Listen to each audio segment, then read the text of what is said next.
Welcome to CardsCast, the football podcast all about Woking Football Club. Through this podcast, you'll hear roundtable discussions, match previews and reviews, interviews, as well as us sharing our favourite memories of players, matches and seasons from the past. My name is Ben Harrington and I'm joined as ever by Jacob Greenwood to talk all about the latest goings on at the club. Before we get into it, remember to like, share and subscribe to the podcast on Spotify, Apple Podcasts, YouTube, or wherever you get your podcasts from. So, Jacob, we're back for our 7th season of the podcast. The World Cup is coming to an end. Pre-season kicks off this weekend. Fixtures out on Friday. How are we feeling about it all? Yeah, looking forward to it. It's a really long season, or off season in the National League. Sort of April to August is a big chunk, as you say. Club level football never really stops with the Premier League, the Champions League, straight into the World Cup, and then it's like the Premier League's back again.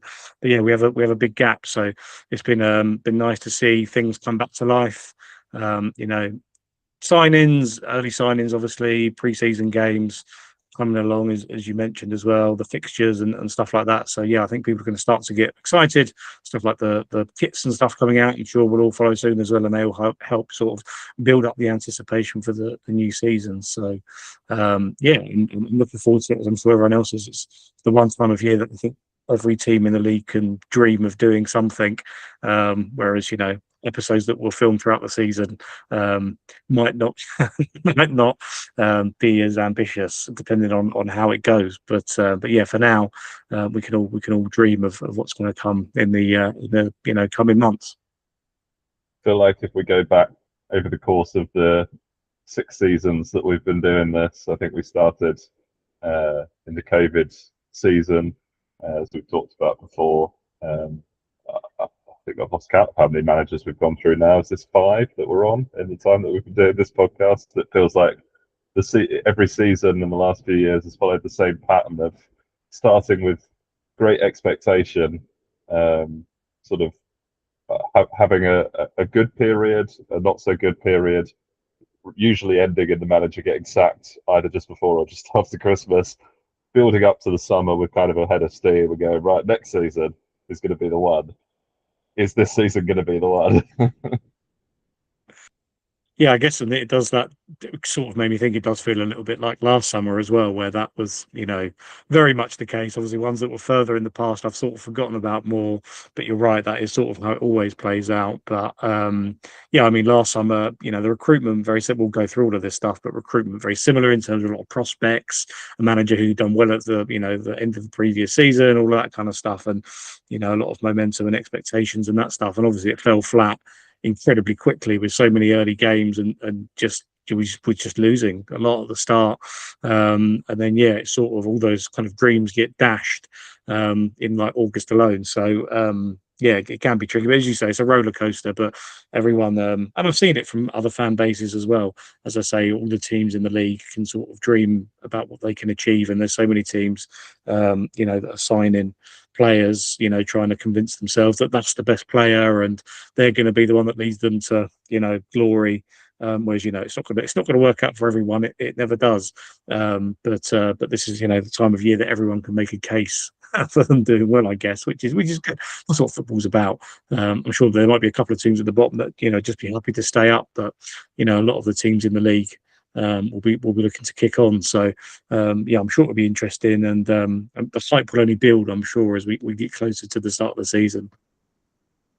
It's interesting. I think this ownership has been very careful to avoid using the dreaded 3-year plan terminology that we've heard trotted out so many times in the past. But if you kind of look at how we've progressed since when they came in, kind of 18 months, 2 years ago now, they brought in Neil Ardley, who steered us away from relegation. Then had a really strong spell in the second half of last season following his departure, which I think was probably more to do with style of play rather than necessarily results. And then kicked on to a top 10 finish now with probably the highest profile manager in our history, or definitely the highest profile manager in our history in place. is it a case this season that anything below playoffs would be deemed a failure of a season, or is it too early at this stage to be kind of putting those expectations on the team?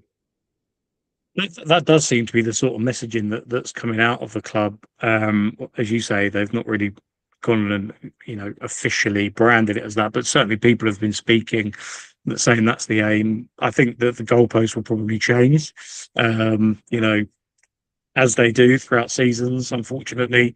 I'm sure that there'll be a lot of bold talk at the start of the season, and then if it doesn't go to plan, it'll be like, oh, we never said that. We actually said this other thing, and we're actually doing very well. So obviously, everyone's always trying to look after their own interests. But yeah, people are going to hope to kick on. That's the whole point of you say the plan or the project, which is like a favourite term of players that are signing, and people when they're speaking in interviews is about the project, and it's sort of year-on-year improvement. So yeah, there's certainly challenging for the playoffs, I guess, is the aim, and yeah, the aim should always be to get there. I think if you're going to be challenging for it, so yeah, especially after the way second half of last season and where we finished, that is the sort of the natural next step. So I think it probably would be a disappointment not to at least be in contention for it, but I'm sure one of the reasons the club haven't said it is to keep sort of expectations in check a bit.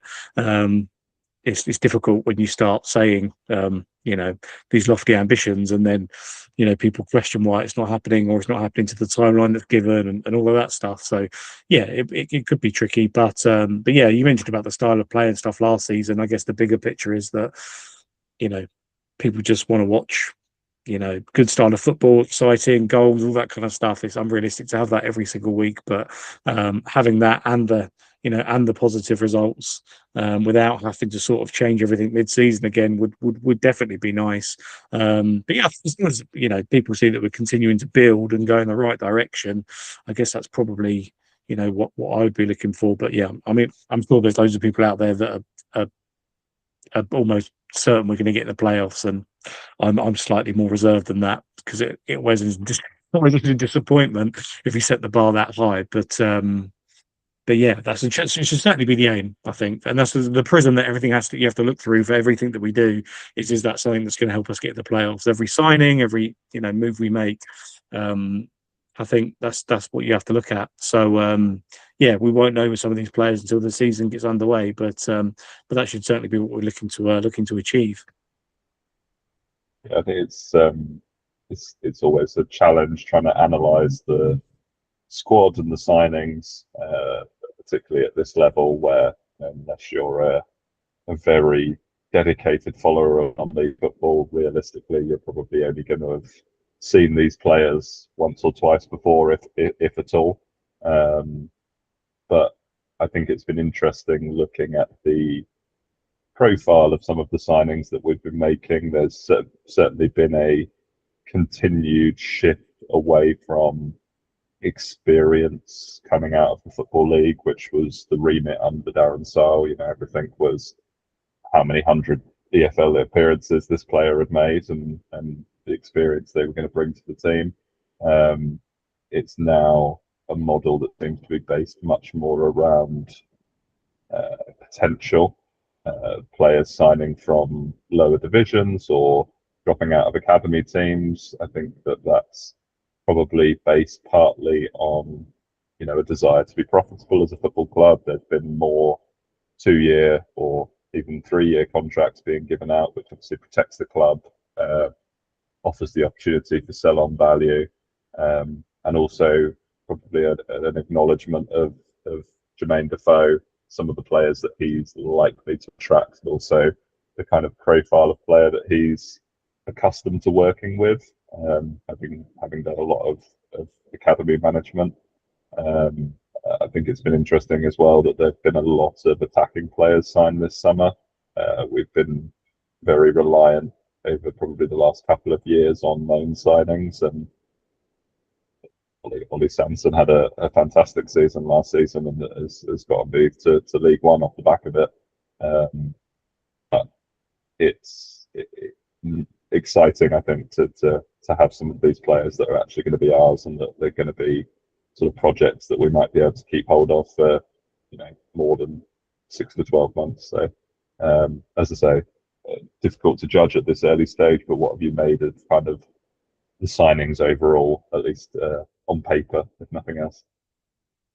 Yeah, I think it's interesting, as you say. It's definitely a strategy, and it's definitely a shift away from what's happened in not last season. Because I think that's pretty similar to this, and obviously we saw some of the benefits there. You know, Drew and Richards. You know, probably most notably that was signed like that. I guess Asude as well was one as well. Which, as you say, if you're looking to make a profit, you know, or make money, then that's helpful as well. So yeah, it's interesting. You can always argue the counterpoint. You know, when we had so we had loads of experience, but then we had loads of kind of injured players that were on the way down. Now maybe you've got the opposite. You can always argue, I guess, whether you'd want one or the other. I guess there's a balance in there somewhere, which I'm sure they're aware of and looking to build. But yeah, I think it's interesting actually if you look across the whole league. You know, maybe not the teams right at the top. You know, your Carlisles and maybe Forest Green and teams like that that can just go out there and get, you know, the best players, or the players that could probably easily be playing in the Football League, but are happy to drop down, you know, to play for those teams. But I think if you look at, you know, other teams, shopping in the lower leagues has become much more popular. And that seems to be what a lot of teams are doing now. So there's a lot of competition probably for the players that we're going after. But I think it's more sustainable doing that route for us and for all the teams, really. I think people probably rather go and see that and, you know, see, you know, younger talent coming through and that you know go on to do, you know, great stuff probably in the Football League eventually. It's quite a cool pathway to have, you know, the National League acting like that rather than being the league where everyone drops to that level after they've sort of given up on the Football League, which is probably what it became a little bit. So yeah, it's interesting. It's a strategy, you know, that the club want to go with. You know, it's definitely a plan. So it'd be interesting to see how it evolves. I think that'll be the interesting point. Probably a lot of those talent we've got so far, you can sign early in the window because they're looking to step up or they're out of contracts or, you know, whatever. I think, you know, what we might see later on and definitely through the trial list is maybe more of these experienced players, like I guess even Forster Kasky last year, where I think he had played in like the PFA free agents team type thing and you know, stuff like that, where, you know, they're looking around for a club a little bit longer, maybe in League Two or maybe at this level, and do sign later. So yeah, although there's not, you know, masses of experience that we've signed, we do have experience in the squad from last season. So it's not to say we don't have any at all, but we might sign more of those type of players, you know, as as the summer goes on. But yeah, I think as we've mentioned off of the podcast, we've actually got quite a lot of players signed already, which is unusual for us, as you say, at this time of the year.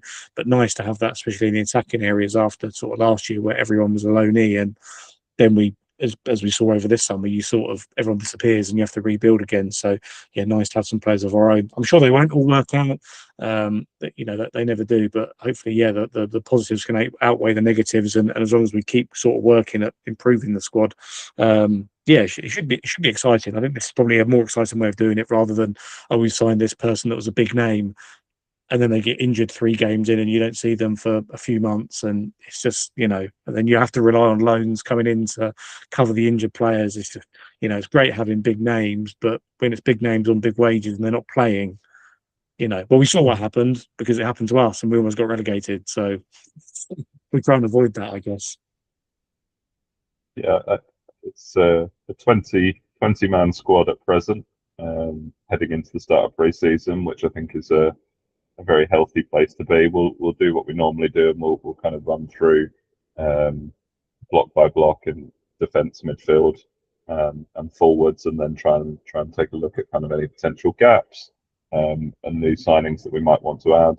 I'm sure that we will enter into the loan market at some point before or between now and the start of the season, particularly given some of the contacts that Defoe is likely to have. You would imagine there's one or two maybe still to come in, but the squad's looking, I think, quite balanced and in a healthy position, considering that it's only the start of July. So first of all, I'll do the goalkeepers and the defenders together because it's a very easy thing to talk about. It is, bar one player in and one player out, it is exactly the same as last season. So great to tie down Timmy Odesina and Timothy Akinola to new contracts. Chinicoli, Caleb Richards, Tariq Hines, all under contract already. both goalkeepers under contract, and the one departure was Aaron Drew, which I think a lot of supporters anticipated. Interesting, I thought, the kind of wording of the statement around his departure, that we'd sort of withdrawn from contract negotiations rather than him necessarily finding a new club. And we're sort of 6 weeks removed from that statement, and he's still not been announced anywhere. You imagine that he'll probably be on trial, maybe a football league club or something like that. He had a very strong season, but I think others have reflected elsewhere that it was a very astute and sensible decision from the club to walk away. Obviously, we don't know the kind of inner dealings of what was on the table and who wanted what. But the replacement on paper, Zico Azer, 2 strong seasons at this level for Maidenhead, 2 seasons in the Football League with Harrogate, still only 25 years old, England C international, looks like a very strong replacement.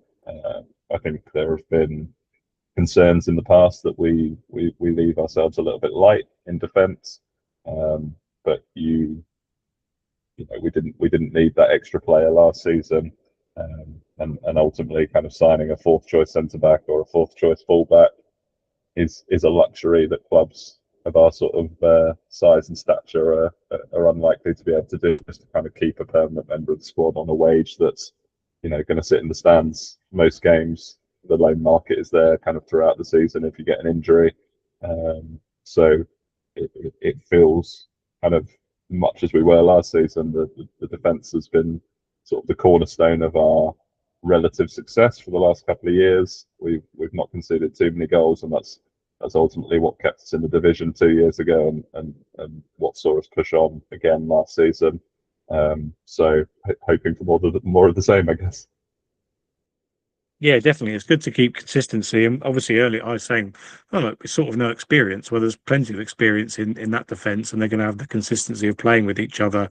I mean, some of these players have been playing each other for multiple years now. So, that's really good to see. And then as well, like, if you look back, I mean, a few years now, but I remember, seasons where we used to completely rebuild a squad every single summer, bar like 1 or 2 players. It's really nice to have players like Odesina and Akinola, that have sort of been here multiple years now and feel like, they really are Woking players that have, when they look back on their careers, Woking is probably going to be the, club they've been at the longest, and it's sort of, they really feel a part of it. And I'm sure they'll sort of, be leaders as well. And even people like a Coley, obviously, we had him for half a season and a full season. I've got him for this one as well. So, that's really good. A good blend here, as we were saying earlier. I think this is probably the thing that sums it up the most, is a blend between experience and youth, because there's some younger players in there as well that have got a lot of potential, but then also there's some sort of older heads in there too. And as you say, with the new signing as well, someone that knows the level, knows the league. As you mentioned about Drew, a shame, but that's just how things go. I think when people see the released and retained list, and the players we've offered sort of deals to, I think the assumption is the power is always with the player, and they will decide whether they want to sign for you or not. Well, that's not always the case, because sometimes the club, they can make a decision as well. The longer that you don't sign it for, the more that they're out there looking at other options. And obviously we've gone and signed a player, and it probably works for all parties anyway. So it's always an interesting balance. But it's good to see the club move quickly on it. And obviously they're not sort of caught out or surprised by it, which I think has been a really good thing about having the director of football, where they've invested so much of their time in tracking players and building stuff, that it's not ad hoc. This is sort of part of a wider plan. So that area of the pitch, as well as the goalkeepers as well, as we were just saying, sort of including them within this, that's some really good consistency going into the new season. And it's probably the area in the pitch you would want that sort of most consistency as well. Probably you don't want the defence who it turns out they can't play with each other. That's going to feel like it's going to take a while to fix that. So I think everyone's pretty happy with, I think, what we've ended up with there, or so far anyway. I'm sure that there might be additions here or there. I think people might point to a lack of experience, but I think you could only probably point to a lack of experience in terms of age. I think if you look at number of games played across those kind of 8 players, it's a lot. I've not got the figure in front of me, but it's a lot.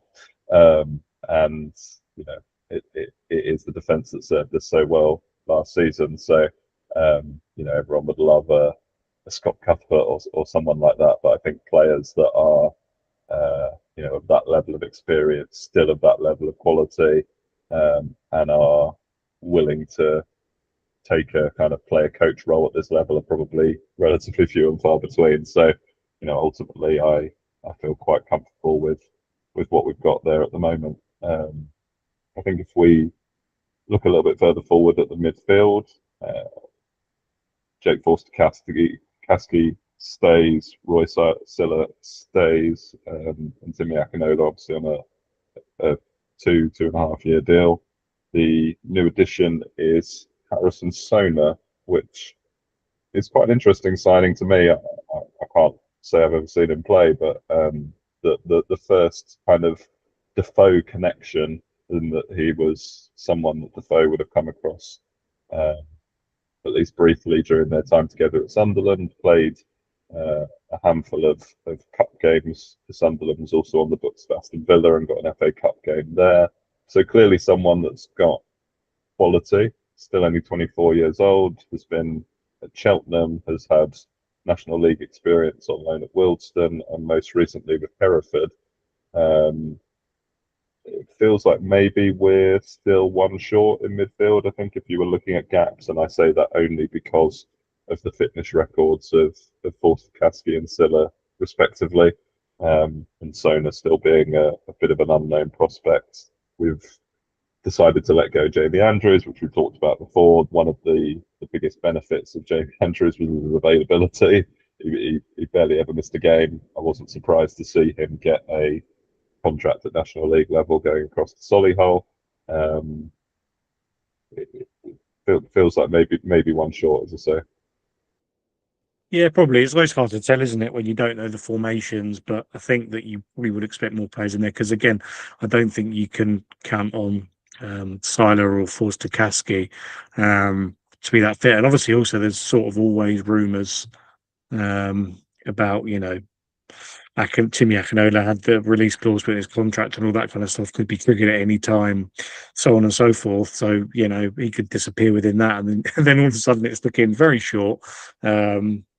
You know, in that space of the pitch. So yeah, I think it's still an area to look at, and you know that might be a position on the pitch where we see some trialists or some younger players, because it feels like you've already got the experienced ones in there. So you know, it might be that we go for some of the younger sort of profiles, whether that's on loan or whether that's on permanent signing. So I'm sure we'll get a better idea of that when pre-season kind of fully gets underway, and we can see who some of the trialists are. That'll probably answer some of those questions. But yeah, again, another one of those sort of signings from the level below.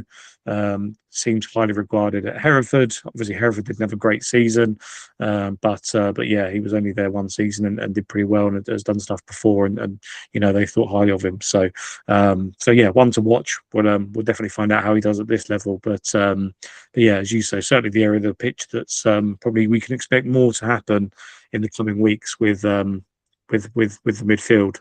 Unlike other areas of the pitch where we're seemingly almost fully stacked already. Yeah, I'll come on to that in a minute. Just one thing I wanted to note quickly. I thought meant to mention this when we talked about Drew moving on, but I think 2 seasons in a row where only one player that we offered a contract to didn't sign it. I think it was Dan Moss the previous year, who went on to get promoted with Rochdale and is now in the Football League. I just thought that was an interesting side note because I might, if I actually went back and did the numbers on it, I might find that I'm mistaken, but feels to me like it used to be much more kind of 50-50 on our retain list as to who we actually managed to keep hold of, and you know, whether that's a coincidence or not, credit to the club for, you know, doing the groundwork to secure the players that they want to keep hold of effectively. Yeah, it's important because you want that consistency. Otherwise, you're out there, you know, replacing so many players. And as you say, it's good.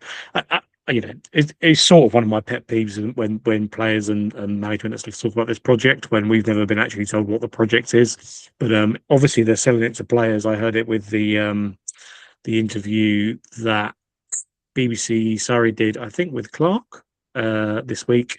I think that was one of the things that he was talking about. That was, one of the things he wanted to sign for, and he was excited about is the way that, Jody and Jermaine and people had spoken about what they wanted to do and the style of play and where they wanted to go and their plans. So, I think that's a really important part of it. And probably having a set manager over the summer helps with that as well, rather than shopping around for a new one. It's easier to say this is what we want to do. We've been planning it for a little while, rather than doing it sort of ad hoc as and when you get a manager, which might be not the start of the summer or before that, or sorry, after that. But so yeah, no, that is a very good point. And actually, also about the defence, seems that we've moved back down the pitch to talk about that again. But the amount of games we got out of the players there, I mean, Tunji Akinola has always been there and available. Odesina did really well last season based on sort of his injuries in the past. Richards played almost every game, I think, or he did do every game. Akoli was playing. I think he did every minute. Yeah, wow. But there you go. There's some crazy stat about Caleb Richards that I think he's missed something like 2 games in 3 years, and I think that was due to a suspension. Certainly, he played every game for Kidderminster the year before we signed him, and then every game for us. He's played 109 games in all competitions in the last 2 seasons, which is just crazy. I know he's a fullback, but like that's so impressive for that that level of availability, and particularly at this level where you're not. I'm not discrediting what I'm sure is a very good setup, but that you're not getting Premier League standard sort of physio care and medical care. So it's amazing availability. Yeah, it is. It's crazy, really. Some of it's luck as well, isn't it? And then some players are lucky, some are unlucky. But we've definitely had our share of bad luck in the past. So I'm quite happy to ride some good luck with with Richards last season and hopefully this season as well. So yeah, fingers crossed. We finally got our Josh Casey replacement, didn't we? It took a couple of years, but the always there, Mr. Reliable.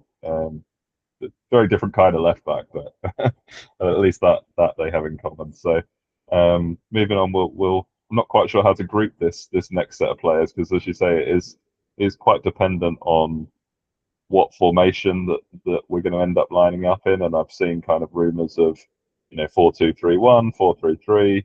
I imagine there'll obviously be a degree of flexibility based around opponent form, all the rest of it, but I'll kind of take it as forwards, and then I'll do centre forwards separately. So retained from previous year or from last season, in the second year of their contract, we've got Matt Ward and Aidan O'Brien. Returning from a previous loan spell, Josh Kelly, who I guess you would say the marquee signing to date. Tom Dreyer, promoted from the academy, which is great to see. And then the 2 new signings, Liam Dolson from Cheltenham, I believe, or Maidenhead. Sorry, had last season at Maidenhead, previously with Cheltenham, and then a successful kind of few years in non-league on his way up. And then Ashley Clark, who's come out of Bournemouth, who, as you mentioned, had the interview on BBC Surrey this week. I feel quite excited about this as a group. I feel like we've got a lot of options, a lot of flexibility, and having kind of gone through last season, where it felt like at times we weren't really playing wingers because we didn't have any. All the whole situation with Matt Ward during the first half of the season, where we were playing 5 at the back, and he wasn't really a wing back, he wasn't really a number 10, and it took the change in manager to kind of unlock him and bring the old Matt Ward back. But then we didn't really have anybody to play on the other side because Asude had moved on. We tried a few players out there. We tried O'Brien when he was fit. We tried Pennant, probably a couple of others that I'm forgetting as well. But great to see some options, and I'm excited about the prospect of seeing whether it's Kelly in as a number 10 playing behind the striker, which I feel like might be his strongest position. You've got Ward, Dawson, Clark as wide options. You've got Dryatt who's looked good in the kind of cup games and the game he came on against Hartlepool. Feels like there's lots of options. So I'm feeling quite excited about that, and certainly not expecting to see any more additions in that kind of final third area of the pitch. Yeah, it's definitely been the most active, hasn't it, by a long shot? And yeah, we did need to do that for many reasons. As we were saying, so many of the forward line last year were on loan. And the second thing about that was, the players that got the most goals last season, aren't here anymore. And now we've got to replace those. And I think it's good to split them around, through a number of players, whether they're wingers or centre forwards or play behind the striker or whatever. It's if everyone can chip in, I think that's going to be a lot better than rather than saying, oh, well, Sanderson got however many goals, a lot of goals. We've got to go and, get a player that gets the same number. Like, it's just going to be so difficult to do that. It's pretty unrealistic. So hopefully they can share the goals around, no matter where they play. I'm sure not everyone will be banging them in, but yeah, I think that's what's going to be interesting. And I echo your point about getting the wingers as well. That's it's so much better to watch it with with wingers and playing attacking football. So hopefully we see more of that as the season goes on. Definitely feels like a concerted shift towards carrying on from where we sort of left off last season, where we had Bodie as well, the other one that I forgot to mention, along with Sanderson and Ward, and we were playing such a exciting attacking brand of football for probably the last 10-15 games of the season, and we were as good as anybody in the league in that run. I know we maybe tailed off slightly towards the end because we had nothing to play for, and Jermaine was kind of looking at all the different options in his squad while he was working out probably who he wanted to keep hold of and who he didn't. But I feel very optimistic that we're going to be able to carry that on with the additions that have been made. I'm curious about your thoughts on the centre forward, or the two centre forwards we've signed so far. So the first of them being Josh Aries, or actually, we'll find out if that's the correct pronunciation. Apologies if it isn't. He has spent the last couple of years with Rotherham, still only 20 years old. Had a successful loan spell towards the end of last season with Alfreton in the National League North, scored 5 goals there. And you imagine he will be playing second fiddle, at least to begin with, to Sean Adarkwa, who I think has had 3 years at Wealdstone, has scored a reasonable number of goals there. Probably doesn't jump off the page as someone who's necessarily going to go straight to kind of Sanderson levels of output, but another young forward who certainly Jody spoke very positively about in terms of potential and the season kind of growing into that role. What do you make of that pair? Yeah, it's interesting. I think even though we said we're pretty much done here, it will be interesting to see if maybe there is a another player that comes in. Because I'm not, I think looking what Wealdstone fans were saying is he was a very sort of off the bench, when he was fit to play type of player. And Aries or Ayres or however you want to pronounce his name. Yeah, again, it's lacking, maybe some of the experience and run of games and stuff like that. So you never really know what you're going to get. But he's a really interesting profile of player because he's the one that's massive, isn't he? And scores headers, which is I'm all on board with that. If we're going to chuck the ball in the box, I think they're both pretty big. header. I think Aries about 6'5", something like that. I think I saw. I don't think Adark was short. So yeah, nice to have a couple of what I would call proper number 9. Yeah, exactly. I'm not against that because if you can't score, with playing the ball on the floor and trying to do stuff with wingers and stuff, then if you can, score from a set piece or, across into the box, then I'm not going to moan about that. So yeah, it'd be really interesting to get these match up. I wouldn't be surprised also if O'Brien doubles as a centre forward, given his fitness, and he can take chances, he can score headers, he can score, all types of goals. But I just think he's better when he's sort of in the box, getting a shot away or whatever, rather than trying to run out wide. It doesn't really work. It'd be interesting to see, how he comes back. But yeah, he can certainly got a finish on him as well. So he's probably another option for up there. So yeah, nothing screams at the moment. This player's going to get loads of goals. It'd be interesting to see Josh Kelly as well, because I think the thing that when he was with us on loan, obviously if you look at his statistics, there wasn't a lot of goals there, and the goals that he did get, I think one was a penalty.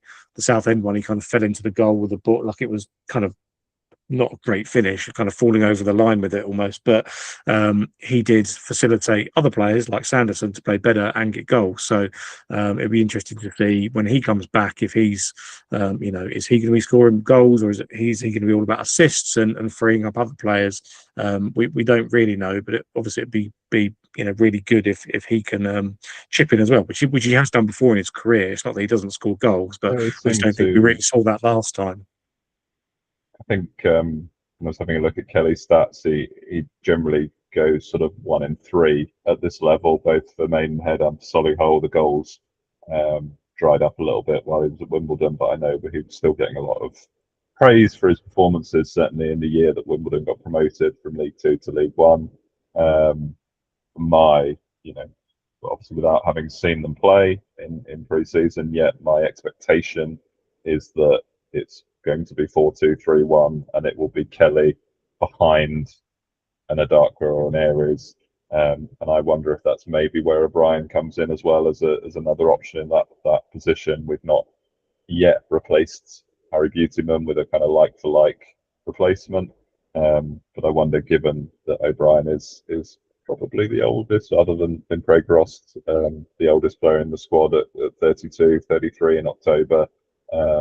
Don't know if he's got the legs still to play kind of left wing where he's played at times for us, and now that we've got kind of other left-sided forwards in the squad like Dolson, Kelly's played out in there in the past, Dryer's come into the squad. I wonder if he'll be that kind of second forward as an option to rotate with Kelly. What did you make of the Kelly signing? That's probably been the biggest one so far in terms of excitement generated. Were you pleased to see him back? Surprised to see him back? What did you make of it? Yeah, I thought it was a realistic option when he got released from Wimbledon.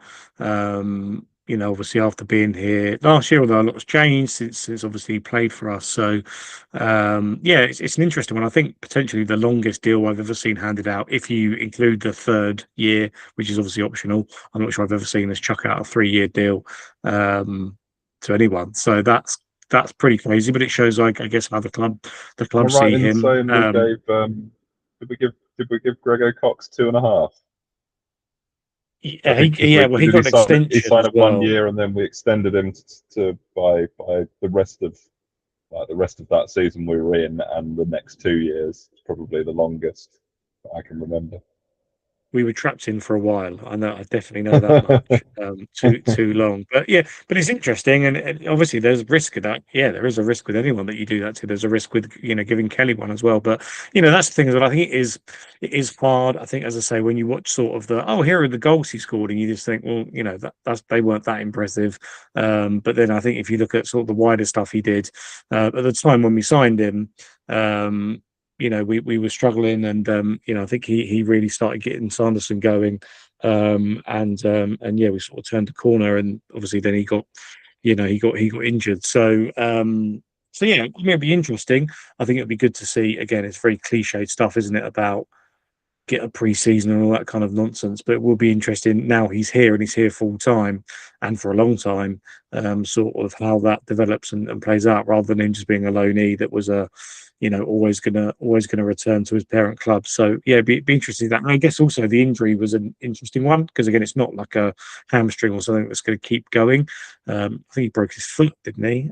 Which that you know that's a good injury if you can have one, in terms of, it's not going to be an ongoing, 3 games into the season and he's, pulled the same muscle that's caused problems before. It's not that kind of one. So, hopefully we can get plenty of games from him. And yeah, if we've changed formation as well, what might not have suited him as well is what we were playing formation wise when he was here the first time. So, yeah, it'd be interesting to see. But yeah, it's always a good risk with those players, but it's always good when, certainly when we're sort of commenting that we haven't got much experience of players at this level, to get a player that's sort of, got a lot of games at this level and higher, and has done well. It would be, it'd be stupid not to call that out if we're saying, oh, all these, younger kids have no experience. Then when you get some with experience, it's, you find another problem. So I think that's Yeah. yeah, it's The more I'm certainly an exciting one. the more I'm going through it, the more I'm talking myself out of the fact that we're short on experience. So I'm not sure we are actually.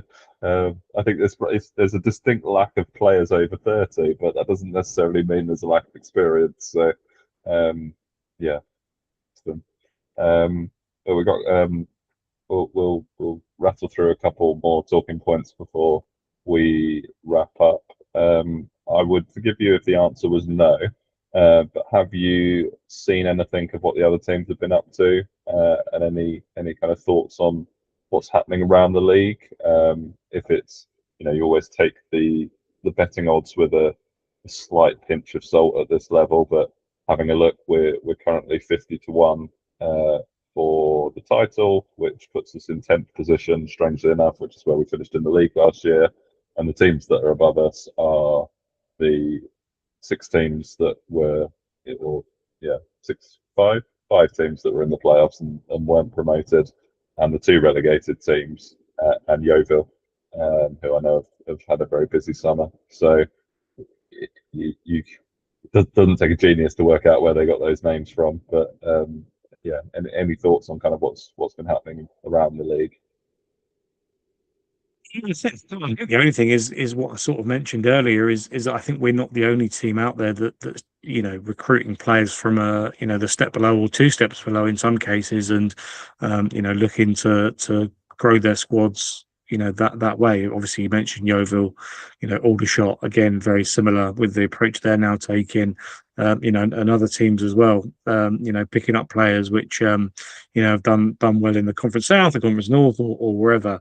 So I think that's definitely interesting. I think obviously the big hitters, aren't really here. I think Forest Green have been, pretty active and just signing good players. They're not having to invest in projects. They can just sign whoever, and you're going to have, a couple of teams up the top which can do that. But yeah, certainly I don't think the league has been like it has been with teams like York, and even if you go back as far as Wrexham and Notts County and stuff, where they've had basically League One players, but just like playing in the National League. And it's just been a bit, oh, we signed this guy from the Conference South and they signed someone who can play in League One. It just feels a little bit mismatched. Whereas, this season could be one of the more even seasons, where there isn't a massive, gap between teams, which is obviously good for us and other teams as well. But yeah, as I mentioned earlier, whether it's the bookies or the fans, now is the time of the season that everyone can dream and make a case for, oh, we've signed this player and that means we're going to be amazing or whatever.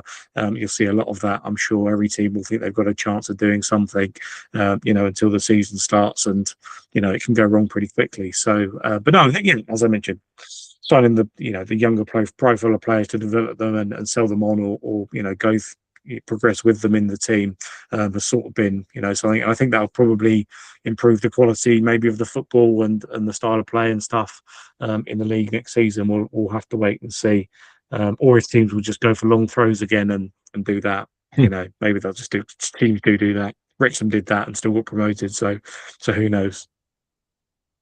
But been a number of managerial changes as well, as there often is in the summer, but we're not alone in having a former Premier League player as our manager. We've got Kieran Dyer coming in at Southend, Lee Cattermole coming in at Gateshead, Lee Clark at Hartlepool. A couple of other interesting managerial changes as well. Matt Gray, the former Sutton manager, now at Eastleigh. Rob Elliott, of course, who's had 2 spells with Gateshead and been at Crawley, now at Carlisle, replacing Mark Hughes. You've got Paul Watton from Torquay coming in at Kidderminster. Lots of changes, and our neighbours with Scott Davis from Slough as well. Any thoughts on the managerial merry-go-round that we're seeing once again? There's always just that balance that we talk about, isn't it? Normally we have this conversation when we're looking for a manager, but it's so you're never going to find the perfect manager and someone that's going to still be happy to be at this level, because if they were sort of a proven winner in the National League, they wouldn't be in the National League anymore. So yeah, you see teams like we've done, do you go for someone who's experienced and failed before at this level, or do you go for someone that's young and hasn't got really much experience in management? And a few of the names you reeled off there are definitely that, whereas some of the other ones of as you're talking about Rob Elliott and stuff, have done well, and that's a really good job for him. But you expect that, don't you, from the top teams in this league to be able to go and do stuff like that. Whereas the teams that might be nearer the bottom, like Aldershot, again, going for a different approach to what they normally do. We always talk about the fact that teams lurch between, oh, we'll go for a really experienced manager this time. Oh, that's failed. So now we'll go for a really inexperienced manager. That's sort of what they've done, I guess, going from, Coleman to Davis. But not that he's inexperienced, but he's inexperienced at this level. And he's a younger profile manager compared to Coleman. So, teams just, everyone's just going for a different thing and hoping for, something that's going to help them succeed. And that's one thing we've not really talked about. No one really knows what we're going to get out of some of these players that we've not seen before. They've not played at this level before. We don't really know how the foe's going to fare. We don't know how the rest of the management team are going to fare. We just don't know. We just have to sort of go along for the ride and see what happens. But as you say, it normally ends in disaster halfway through the season, and then we have a second lease of life. Maybe that happen again, who knows? But it's always interesting to see the kind of people that other clubs are going after. But I think it's very similar to the profiles of manager that we basically look at when vacancies come up here. Is you put them into very definable categories in terms of experienced but has failed at this level. Maybe done well at the step below. That's quite a good one. Or coach type, ex-player type manager that's just not had the first team manager experience and given them a shot. So out of all the ones you listed, that's, I think, basically everyone falls into one of those three buckets. So we have to see how that impacts everything. But it could be exciting for the league. Who knows? Just finally, your thoughts on the pre-season schedule. It was one of the areas that brought a lot of criticism last season. People felt that we didn't get the right balance. We were either playing teams that were, much stronger than us or much weaker than us, and therefore it didn't allow the players to kind of be fully prepared for what they were about to face. It feels like that's kind of been recognised and corrected this year with games against Sholing, Portsmouth, Braintree, Reading, and Eastbourne. So a kind of scattering across all of the different divisions. I know that there were a couple of other games. I think it was Swindon and Crawley, wasn't it, that both have been cancelled. One due to a League Cup tie. Not sure about the other one. But yeah, any thoughts on the games ahead, or just excited to see some football again at Woking? Yeah, I think Crawley, you're right, had the League Cup tie. I think Swindon decided to go to Spain for their pre-season instead, which which seems like an incredible thing to do. Maybe we should do that. But no, yeah, it's good. And obviously, that was a lot of pressure on to then get not only get games rearranged, but against teams that would actually add value. Because as you said last season, sort of playing Spurs' under-18s or whatever that just wasn't a test, and then we couldn't work out where the problems were or how we were developing, and where we needed to improve, because it just wasn't a fair representation. So I think the first two games are Sholing. Well, we also played Watford in a behind the closed doors friendly, I think, last Saturday, which we never announced, but I've sort of leaked out from the Watford side. Sholing and Portsmouth, I think, would just be for fitness. And then, Braintree away is always a tricky one. Obviously, only just gone down, so that's a really good matchup. Obviously, they'll be looking to do well next season. Reading, I think that sort of is, obviously close to the end of pre-season, so they might, that would be a really hard test, and they might beat us by a couple of goals. But then Eastbourne away again, I think it's the final pre-season game. I know that they went down from the Conference South, but again they're going to be looking to go back up to that level. So I don't think that's miles off. Just playing a team from one step below. So I think that's going to be going to be a good test, and that's what we need, I think. Yeah, certainly better than last season, and I guess credit to the club for getting them rearranged against teams that will add some value to the pre-season. I'm not a big fan of the pre-season stuff. I find it quite boring to watch. But it's interesting to see. Normally, the last one is the one I would go to, the last one or two, because then that sort of feels like when we play the 11 that we're going to play in the first game, sort of thing. So yeah, it gives you a better idea, as the early ones can obviously just be trial lists and experimental stuff and just for fitness. So yeah, we'll see. But looking forward to getting back to Kingfield, as you mentioned. I think it's always good to get back there after a long summer. And just finally, any bold predictions for the year ahead? Doesn't have to be about Woking, but any predictions for us or across the league? Always the impossible question, but we can look back at the end of the season and laugh about how naive we were. Yeah, I think. My default one used to be that Barnet would get relegated, but they've since been promoted to the Football League. So I guess I They could can't still have be that relegated. Won't be from our division, but No, true. Yeah, no, I don't know. I think I'll have to wait until closer, maybe our next episode, when it's the season is sort of kind of more fully formed, and it's hard to even predict what we're going to do, let alone other teams, because there's just so many question marks about, this player seems good, will they do well? This manager seems good, but he could do well, he could do better. No one really knows. So, yeah, it's tricky to say at this stage. I guess we'll do sort of probably predictions for where we're going to finish closer to the season, hopefully, so we can get a better idea of what we've got and how pre-season's gone and how we're looking. Because yeah, that's always a tricky, predictor finishing the playoffs and then we lose our first 5 games or something like we did last season is always a bit of a reality check. it's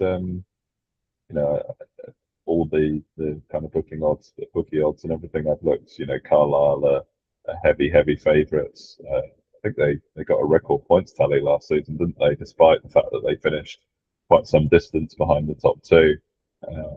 They're a very big team for this level. Big budget behind them. New manager who's done well at this level on a couple of occasions. Look like they've kept the bulk of their squad together. So it's difficult to see past them for the title. But as you say, there's always surprises at this level. It's one of the most unpredictable divisions in the country, and there's always teams that take people by surprise and come from nowhere. Both Boreham Wood and Scunthorpe coming up last season and reaching the playoffs, and I know that there's caveats to both of those in terms of the fact that they are bigger than average teams or greater quality than you might sometimes get from playoff winners of the tier below. But I do think that there'll be another surprise package this season, and I do wonder, despite the bookies odds having them both kind of in the top half a dozen as they often would, whether you're going to see Barrow and Harrogate immediately just take to this division having come down. I think it might take them a few months to get themselves sorted, which might leave the door open for someone else. And as we seem to say every year, there'll probably be 2/3 of the division, if not more, that will have aspirations of making the playoffs. And we just need to make sure that we're in amongst that conversation for as long as possible, because despite how badly we started last year, you only need a kind of a couple of month run towards the end of the season, and I don't think we ever got quite as far as flirting with the playoffs, but we were comfortably top half and a long way away from relegation, despite how poor we were for much of the first half of the season. So you just kind of need to stay in the picture, don't you? And then that gives you the best chance to kick on into the second half of the year. Yeah, for sure. And now the playoffs are obviously extended. I say now, like it's obviously been going on for years now, but they dropped down so far that you can be bang mid-table and still within a few places or points of the playoffs. So that dream is always sort of there. And as you say, if you go on a run, then you can easily get that. So yeah, that's why should be the aim for us. And as you say, so many other teams will have that aim as well. So yeah, it'd be interesting to see. Yeah, especially the teams that are new to the league, as you say, before teams that have kind of come up that you expect to be squeaking to stay up have surged through the league, and teams that have dropped down that you think are going to bounce back up, really struggle. So but that's all part of the fun of it, I guess. You can never really predict it, but yeah, we'll have to wait and see what progresses in the next month or so as teams sort of get ready for the big kickoff. Absolutely. Well, it's good to be back, and we're definitely looking forward to the season ahead and talking all about it as always. But until next time, you can let us know your thoughts. You can tell us under the link to this podcast on Cardsboard, or you can find Jacob at Cardinals1887 on X. Until next time, thank you very much for listening, and we will see you soon.